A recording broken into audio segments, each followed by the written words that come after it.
Assalamualaikum warahmatullahi wabarakatuh, Pak Yoga. Iya, waalaikumsalam warahmatullahi wabarakatuh. Apa kabar hari ini, Pak? Ya, alhamdulillah. Baik. Sehat ya, Pak ya? Sehat, alhamdulillah. Oke. Baik, Pak Yoga, hari ini kita akan mengadakan praobservasi yang nanti akan dilakukan oleh Pak Yoga di pembelajaran di kelas. Nanti kelas berapa, Pak? Kelas 11 MPLB, Pak. Kelas 11 MPLB. Iya.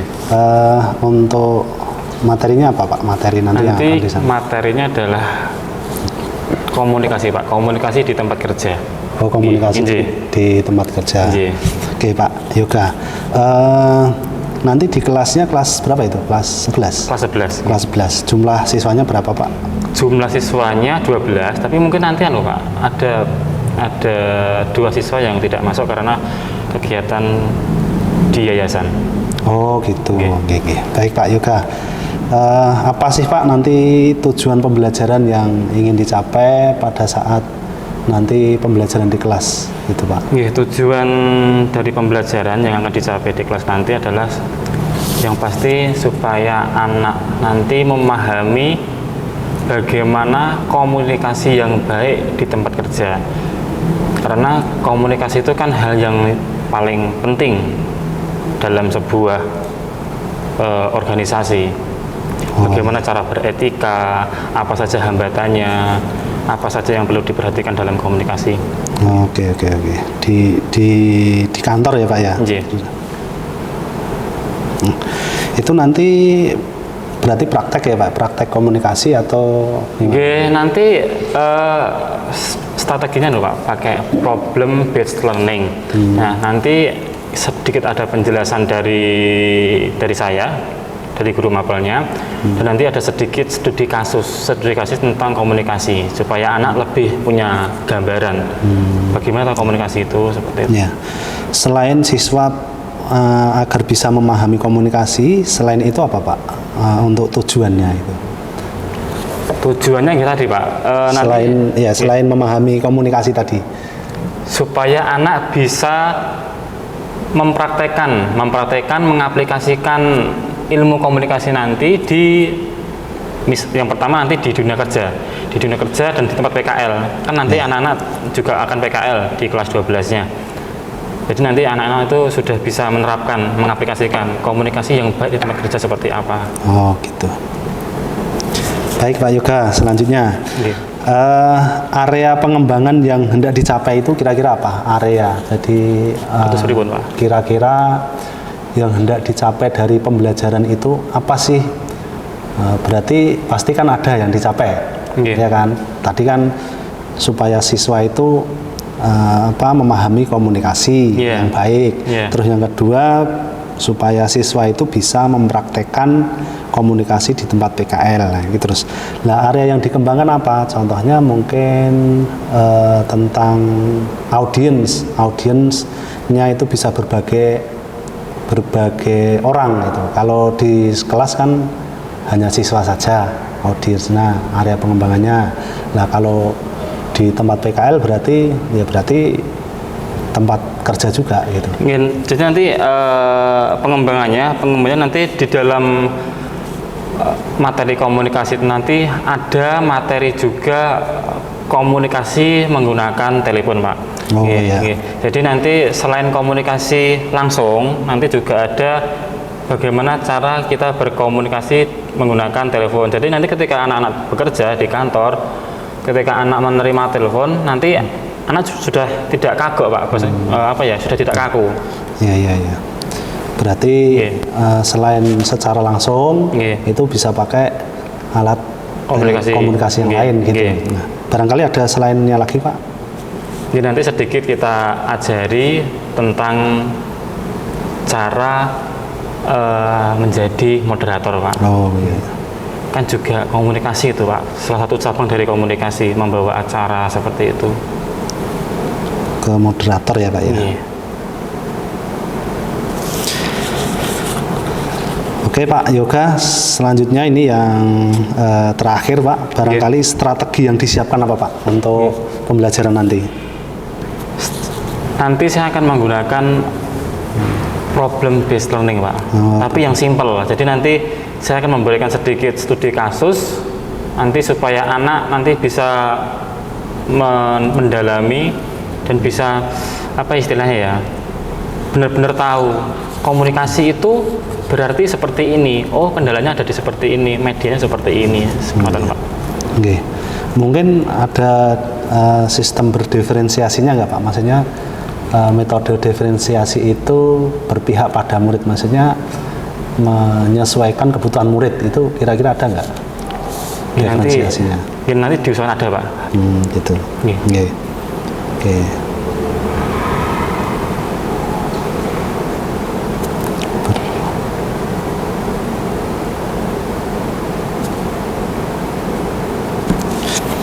Oke Pak Yoga, untuk pra observasi untuk hari ini Senin tanggal 22 Juli tahun 2024 Alhamdulillah telah selesai. Selanjutnya nanti saya akan melakukan observasi pada pembelajaran di kelas oleh Pak Yoga.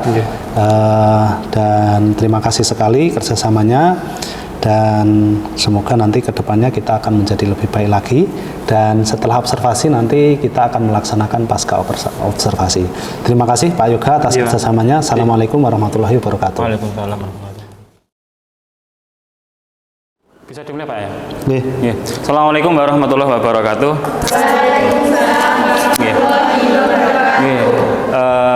Hari ini bagaimana kabarnya? Sehat semua? Yang izin 2 tadi ya, Kifari sama Anissa.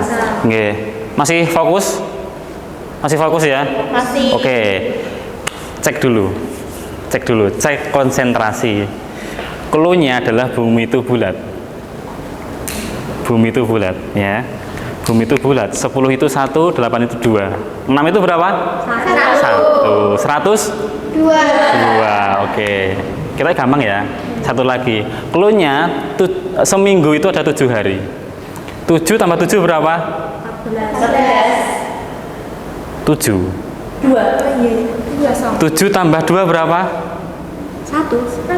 2.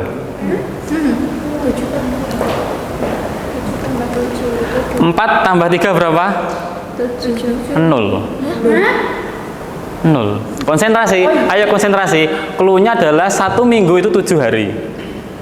1 minggu 7 hari. 5 tambah 3? 1. 1 minggu 7 hari.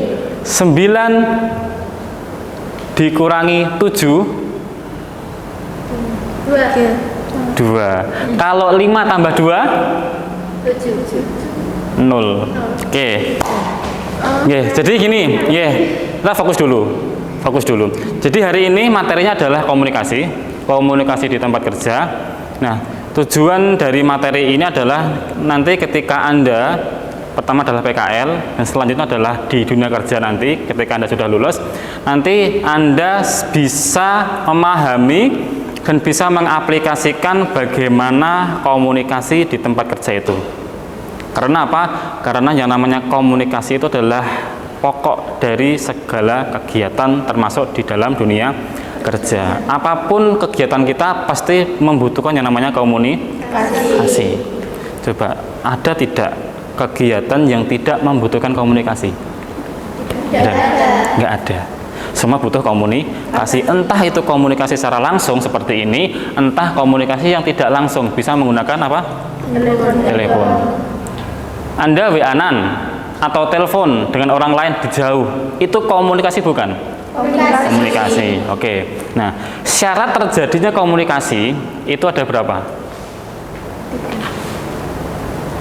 1. Komunikasi terjadi jika ada komunikan. Siapa komunikan? Komunikan itu adalah orang yang mengawali komunikasi. Sampai sini paham? Kedua, adanya pesan. Pesan itu adalah informasi yang disampaikan. Ya, paham? Yang ketiga ada komunikator. Oh maaf, komunikator tadi adalah yang mengawali. Lalu yang ketiga ada komunikan. Komunikan adalah siapa? Orang yang menerima pesan. Nah, antara komunikator dengan komunikan, pesan yang dikirim ini harus ada media. Media itu kalau kita berbicara dengan orang yang jauh di sana, menggunakan medianya apa? Telepon atau WhatsApp. Dan nanti juga ada yang namanya hambatan. Orang komunikasi itu tidak semuanya berjalan dengan lancar, tapi pasti juga ada hambatan. Apa hambatannya? Ketika orang telepon, hambatannya mungkin sinyal. Jaringan. Nah, kalau dulu sebelum ada telepon pakai surat, hambatannya adalah apa? Jarak. Kalian punya saudara yang di jauh, di luar negeri, kerja di luar negeri, kirim surat saiki, balesnya minggu depan, balesnya minggu depan, baliknya lagi masih minggu depannya lagi, 2 minggu. Hambatannya apa? Jarak. Nah, dan yang terakhir adalah adanya respon, umpan balik, timbal balik, atau feedback. Coba, saya sudah menjelaskan seperti ini. Contoh komunikasi langsung yang paling sering Anda temui seperti apa? Coba, yang paling sering Anda temui. Oke. Ketika guru menyampaikan, siswa mendengarkan. Guru sebagai siapa? Komunikator, orang yang memulai komunikasi. Apa yang disampaikan? Materi. Materinya adalah pembelajaran. Ini pesan ya. Pesannya apa tadi? Materi. Siapa komunikannya? Siswa, ya toh? Siswa. Nah, lalu apa medianya? Medianya apa? Media. Bagaimana kok bisa suara saya bisa terdengar di telinga Anda? Kenapa? Karena adanya udara. Karena langsung, ya toh? Langsung. Jika tidak ada udara, maka suara tidak bisa merambat. Ini IPA. Tak campur IPA sedikit, gak apa-apa ya. Nah, ketika pesan diterima oleh panjenengan, oleh siswa, Anda memberikan respon. Nek, kalau Anda paham, biasanya respon paling simpel itu adalah mengangguk-angguk.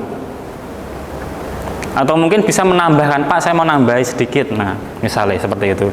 Kalau Anda tidak paham, biasanya geleng-geleng. Atau mungkin demam istirahat. Ya. Atau enggak angkat tangan, Pak saya belum paham. Seperti itu. Nah, komunikasi yang baik itu tadi meliputi 6 unsur. Komunikator, pesan, komunikan, media, respon, dan hambatan. Ada hambatannya. Nah, lalu yang kedua, komunikasi yang baik itu adalah komunikasi yang ada 3 kata ajaib. 3 kata ajaib dalam komunikasi itu adalah yang pertama. Apa? Mohon maaf. Permisi. Tolong. Dan terima kasih. Ketika Anda berbicara atau melakukan komunikasi dengan orang lain atau dengan banyak orang, Anda masukkan 3 kata ini. Nanti kalimat yang Anda keluarkan itu terkesan lebih halus, lebih sopan. Dan jangan sekali-sekali Anda ketika berbicara dengan banyak orang, misalkan nanti Anda sebagai pembawa acara atau bicara di depan orang banyak, jangan sekali-kali Anda berbicara kepada orang itu kamu. Kenapa? Kalau kamu itu kesannya arogan. Anda atau panjenengan. Selama ini kalau saya bicara kan nggak pernah bilang kamu kan nggak tahu. Paling panjenengan Anda seperti itu. Oke. Dari yang sudah saya sampaikan mungkin ada yang perlu ditanyakan. Paham nggih? Oke. Jadi itu adalah unsur-unsur dari komunikasi supaya komunikasi Anda nanti ketika di dunia kerja dan PKL bisa teraplikasi dengan baik. Jika ada salah kurangnya saya mohon maaf. Terima kasih untuk pembelajaran hari ini. Assalamualaikum warahmatullahi wabarakatuh. Waalaikumsalam warahmatullahi wabarakatuh.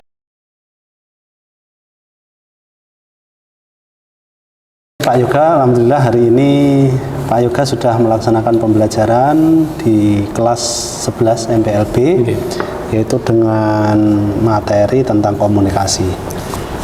Barangkali ada beberapa hal yang menjadi catatan saya dalam refleksi pembelajaran kali ini, yaitu ada beberapa hal yang mungkin kedepannya perlu ada perbaikan dan mungkin ada hal-hal yang perlu ditingkatkan lagi, yaitu yang pertama adalah konten, Pak. Jadi konten itu mungkin konten yang bervariatifnya memang kurang. Maksudnya mungkin tentang video tidak ada, terus mungkin dengan teknologi apa yang lain, HP atau apa juga belum ada itu. Namun secara keseluruhan menurut saya sudah memenuhi dari kebutuhan siswa gitu. Nah, bagaimana menurut Pak Yoga? Iya Pak, tadi memang saya akui untuk konten atau media pembelajaran itu memang kurang dipersiapkan. Memang seharusnya minimal itu ada slide dari PowerPoint untuk apa ya, supaya anak lebih mempunyai gambaran lebih jelas dan tidak jenuh dalam pembelajaran. Nanti insya Allah di pembelajaran yang akan datang, nanti insya Allah disiapkan untuk konten atau media pembelajaran yang lain. Mungkin nanti bisa ditambah dengan video-video yang menarik. Baik Pak, untuk topik kita hari ini tadi yaitu percakapannya sudah baik dan sudah bagus. Mungkin Pak Yoga sendiri barangkali mau menilai diri Pak Yoga sendiri. Kira-kira tadi kurangnya apa Pak? Ya tadi kalau kurangnya yang pasti tadi Pak, konten dan media itu kurang. Yang kedua apa Pak ya? Yang kedua itu mungkin pembelajaran berdiferensiasi. Ya itu juga belum bisa masuk. Lalu untuk strategi yang saya gunakan kan tadi kan seharusnya memang problem based learning, tapi itu juga belum bisa maksimal. Ya, karena tadi Pak, waktu pembelajarannya juga kurang panjang, jadi mengakibatkan kurang bisa memaksimalkan strateginya. Tapi ya tadi alhamdulillah sudah paham anak-anak tadi. Baik Pak Yoga, dari refleksi-refleksi ya tadi, dari kekurangan-kekurangan tadi yang Pak Yoga sampaikan. Nah, kira-kira nanti rencana tindak lanjut ke depan itu akan seperti apa yang Pak Yoga lakukan nantinya? Untuk yang ke depan nanti Pak, insya Allah jika waktunya memungkinkan, nanti saya akan menggunakan strategi yang lain Pak. Mungkin project based learning. Jadi nanti projectnya nanti berbentuk anak membuat semacam video tentang komunikasi, entah itu anak sebagai moderator, entah anak nanti membuat video bertelepon di tempat kerja, dan nanti dibuat konten yang baik dan diupload di media sosialnya masing-masing. Jadi nanti secara teknologi mereka dapat, secara praktek mereka juga dapat. Oke, bagus sekali Pak Yoga. Mungkin selain itu Pak, selain strategi project based learning, mungkin yang lainnya, mungkin peningkatan di berdiferensiasinya atau mungkin yang lainnya ada? Nanti mungkin insya Allah Kak ditambahi untuk pembelajaran berdiferensial ini. Oke Pak Yoga, terima kasih untuk kegiatan pada hari ini. Alhamdulillah sudah berjalan baik dan luar biasa, dan terima kasih atas waktunya yang sudah diberikan, dan untuk kedepannya semoga kita akan menjadi lebih baik lagi. Barangkali cukup sekian dan mohon maaf atas segala kekurangan. Assalamualaikum warahmatullahi wabarakatuh. Waalaikumsalam warahmatullahi wabarakatuh Pak. Terima kasih Pak. Ya, sami-sami Pak.